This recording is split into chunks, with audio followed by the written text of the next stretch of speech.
गिरावट लगातार जारी है। पिछले 6 ट्रेडिंग सेशन से शेयर बाजार लगातार गिर रहा है। देखिए, चिंता का विषय ये अब इसलिए बन चुका है कि पिछले 4 सालों में यानी कि कोविड के बाद पहली बार ऐसा हुआ है कि रिटेल इन्वेस्टर्स को अपने शेयर्स बेचने पड़ रहे हैं। वो बिकवाली पर अब उतारू हुआ है पहली बार, क्योंकि कोविड के बाद जितनी बड़ी भीड़ रिटेल इन्वेस्टरों की आई है इस मार्केट में, अब तक उन्होंने सिर्फ अच्छे समय देखे हैं, सिर्फ ग्रीन्स देखे हैं, सिर्फ खरीदारी करी है। ये पहली बार इतना लगातार और इतना अग्रेसिव सेलिंग और इतना लाल माहौल शेयर मार्केट में ये कहें तो पहली बार देखने को मिल रहा है। तो अब उनकी भी बिकवाली चालू हो चुकी है। तो ये सेंटिमेंट्स बेसिकली मार्केट के लिए अच्छे नहीं हैं। खैर, आज के सेशन में हम बात करने वाले हैं। सेंसेक्स भी लगातार तीसरे दिन गिरा है। वेडनेसडे की भारी गिरावट के बाद कल पूरे दिन बाजार पर प्रेशर रहा। सेंसेक्स निफ्टी दोनों 110 और 26 पॉइंट नीचे गिर चुके हैं। अच्छा, बाकी के 2 इंपॉर्टेंट पॉइंट है, बहुत इंपॉर्टेंट पॉइंट, ध्यान से सुनिएगा। पहला, बैंक निफ्टी की वीकली एक्सपायरी बंद हो चुकी है। ये जो वेडनेसडे गया कल, ये आखिरी वीकली एक्सपायरी वाला बैंक निफ्टी था। अब ये ट्रेडर्स की जान बैंक निफ्टी अब कैसे आपको मिलेगा, इसमें कैसे ट्रेड कर सकते हैं, क्या हुआ, सेबी ने इसके साथ क्या किया, क्यों किया, वो सब अभी हम समझने वाले हैं। उसके साथ एक और इंपॉर्टेंट पॉइंट है, आपका बैंक अगर बंद हो जाए तो आपके पैसे का क्या होगा। यह सवाल इसलिए है कि बीते 12 नवंबर को आरबीआई ने एक बैंक के साथ बड़ी कार्रवाई करी है और वो बैंक बंद होने वाला है। सवाल ये उठता है कि वो कौन सा बैंक है और उस बैंक के बंद होने के बाद इन्वेस्टर्स यानी कि जो लोग पैसा रखते हैं उस बैंक में क्या होता है, रूल क्या है, किसी भी बैंक के साथ क्या हो सकता है जब बैंक बंद होता है। तो ये सब भी आज के सेशन में हम सीखेंगे। सबसे पहले आपको निफ्टी का हाल दिखा देता हूं। निफ्टी का ये हाल रहा कल 23,532.70 और माइनस 26.35 यानी कि 0.11% नीचे कल क्लोज हुआ है निफ्टी। सेंसेक्स की बात करें तो 0.1% यानी कि माइनस 110.64% सेंसेक्स भी बंद हुआ है। दोनों ही इंडेक्स नेगेटिव में बंद हुए हैं। उसके बाद अब जरा मार्केट अपडेट की बात करते हैं। पिछले 6 ट्रेडिंग सेशन से जहां मार्केट में लगातार गिरावट जारी है, कल के दिन कुछ यूं हुआ कि थोड़ी सी उछाल मार्केट में बीच में आई और उसकी वजह से स्मॉल कैप और मिड कैप, जो कि बड़ा हॉरिजन है, जो कि बहुत सारे इन्वेस्टर्स इस कैटेगरी में आते हैं, इसमें थोड़ी सी अच्छी खबर देखने को मिली। लगभग 1.5 लाख करोड़ इसमें कल लोगों को कमाने का मौका मिला। ऐसे ही एफएमसीजी सेक्टर, पीएसयू, ऑटो, इन सब में थोड़ी थोड़ी कमाई का मौका कल मिला, लेकिन at the end market negative ही रहा। इस लगातार बिकवाली के सीजन में ये थोड़ी सी खुशी की खबर तो जरूर आई है, लेकिन ये खुशी की खबर कितने दिनों तक रह सकती है ये कहना मुश्किल है। ये खुशी की खबर एकदम अगले ट्रेडिंग सेशन में चली जाएगी या फिर और बनी रहेगी, अगले ट्रेडिंग सेशन में ही पता चलेगा। खैर, आगे हम बात करते हैं bank nifty. Buy buy bank nifty. देखिए, बैंक निफ्टी एनएसई का इसको जान कहते हैं। जान क्यों? अगर आप फाइनेंशियल ईयर 2025 के इनिशियल 6 महीनों का डेटा देखें तो लगभग 38% टर्नओवर अकेले इस बैंक निफ्टी ने करके दिया है। बाकी 28% के आसपास निफ्टी ने। अगर हम एक्सचेंज के पर्सपेक्टिव से देखें तो बैंक निफ्टी सबसे ज्यादा टर्नओवर करने वाला इंडेक्स।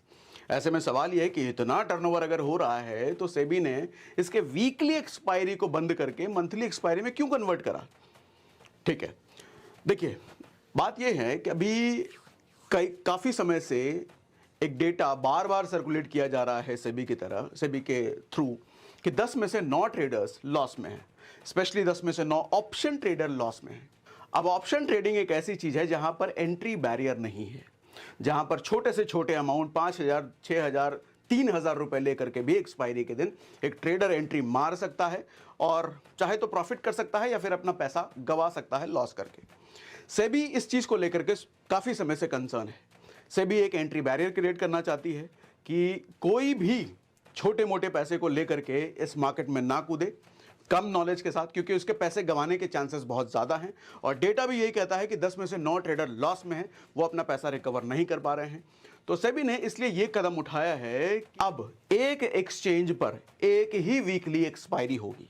बाकी जैसे स्टॉक्स में होता है मंथली एक्सपायरी, पर एक्सचेंज एक ही वीकली एक्सपायरी होगी, बाकी मंथली एक्सपायरी। अब बैंक निफ्टी में इतना ज्यादा ट्रेडर्स क्यों आते थे? Because of volatility. ट्रेडर्स को वॉलेटिलिटी चाहिए। वॉलेटिलिटी कहने का मतलब up down up down up down. जितना ज़्यादा मार्केट अप, जितना ज़्यादा डाउन होगा, अप डाउन होगा, ट्रेडर्स को पैसे कमाने की अपॉर्चुनिटी मिलेगी। आप जानते हैं ऑप्शन ट्रेडिंग में ऐसा होता है कि मार्केट जब गिरता है तब भी उनको पैसे कमाने की अपॉर्चुनिटी मिलती है, जब मार्केट उठता है तब भी। वो डिपेंड करता है कि उनकी प्रेडिक्शन किस तरफ है। उनकी प्रेडिक्शन अगर सही जाती है तो डाउन मार्केट में भी उनके लिए पैसा कमाने का मौका होता है ऑप्शन ट्रेडिंग में। ऐसे में सबसे ज्यादा अप और सबसे ज्यादा डाउन बैंक निफ्टी में ही देखने को मिलता था, इसलिए ट्रेडर्स का ये फेवरेट होता था बैंक निफ्टी। और चूंकि वीकली एक्सपायरी यानी कि हर वीक सबसे सस्ता प्रीमियम आपको बैंक निफ्टी में देखने को मिलता था। हालांकि जितने भी इंडेक्स होते हैं वीकली पर प्रीमियम सबसे सस्ता हो जाता है। हालांकि और बैंक निफ्टी तो एक ऐसा है जो कि ट्रेडर्स का फेवरेट, और वीकली तो इसको वीकली से हटा करके मंथली कर दिया गया। अब एनएसई एक्सचेंज पर सिर्फ एक वीकली वाला इंडेक्स होगा जो कि है निफ्टी। अब एनएसई पर वीकली एक्सपायरी वाला सिर्फ और सिर्फ निफ्टी बचेगा, बैंक निफ्टी आ चुका है अब मंथली में। इसके साथ ही एक बड़ी बात यह है कि अब एंट्री बैरियर, जो मैंने अभी कुछ देर पहले बोला, एंट्री बैरियर क्रिएट करने के लिए अब मिनिमम मार्जिन साइज को बढ़ा दिया गया है। पहले जहां 5 लाख से 11 लाख रुपए के मार्जिन में कोई भी एंट्री कर सकता था इस मार्केट में, अब वो मार्जिन 15 लाख रुपए का कर दिया गया है। यानी कि आम भाषा में अगर समझें तो पहले कोई भी ट्रेडर जो 10,000 रुपए लेकर के ट्रेडिंग करने आ जाता था, अब उसको कम से कम 20 से 30,000 रुपए चाहिए होंगे ट्रेडिंग करने के लिए। तो एक एंट्री बैरियर कहा जा सकता है कि लो कैपिटल वालों के लिए एक एंट्री बैरियर क्रिएट हुआ इससे। ठीक है, अब आगे की बात करते हैं जरा, बैंक बंद होने के बाद आपके पैसों का क्या होता है। यह सवाल मैं आपके सामने इसलिए रख रहा हूं कि बीते 12 नवंबर को आरबीआई ने आंध्र प्रदेश के विजयवाड़ा के दुर्गा कोऑपरेटिव अर्बन बैंक का लाइसेंस कैंसिल कर दिया है। कारण यह है कि इनके पास आय बहुत कम हो रही थी, यानी कि इनकम बैंक की बहुत कम होती जा रही थी। अब जब इनकम किसी बैंक की कम होती जा रही है तो आरबीआई का कंसर्न ये है कि ऐसे में जब इनका इन्वेस्टर या फिर बैंक में जो इनका कस्टमर है वो अगर अचानक से पैसे मांगने आ जाए तो हो सकता है इनके पास पैसे देने के लिए उस वक्त नहीं है। तो ऐसे में रेपुटेशन खराब होती है बैंक की। तो ऐसे में आरबीआई ने यह फैसला लिया कि इस बैंक का लाइसेंस कैंसिल किया जाए और यह बैंक अब बंद हो रहा है।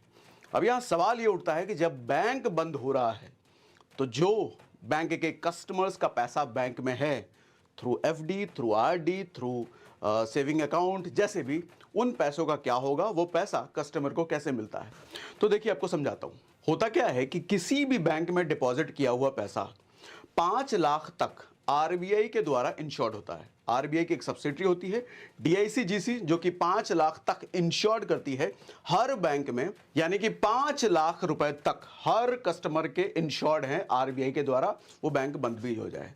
और आरबीआई ने कहा भी है कि इस बैंक के 95% कस्टमर्स का पैसा बहुत जल्दी उनको वापस मिल जाया करेगा। और आरबीआई ने कहा भी है कि इस बैंक के 95 कस्टमर्स को उनका पैसा बहुत जल्द मिल जाएगा। बाकी 5% जो लोग हैं उनके पैसे मिलेंगे, लेकिन मिलने में समय लग सकता है। इसका कारण शायद ये हो सकता है जो 5% लोग हैं उनका डिपॉजिट शायद 5 लाख से ऊपर हो। अब 5 लाख से ऊपर के डिपॉजिट है तो आरबीआई अपनी तरफ से एक लिक्विडेटर अपॉइंट करेगी जो ये चेक करेगी कि बैंक के पास कितने एसेट्स हैं। उन एसेट्स की नीलामी होगी और उससे जो पैसा रिकवर होगा उन लोगों को फिर दिया जाएगा। ये एक नॉर्मल प्रोसेस होता है कोई बैंक जब बंद होता है तो उसके कस्टमर्स को पैसा वापस करने का। तो ये था कल तक का शेयर मार्केट से जुड़ा लेटेस्ट अपडेट।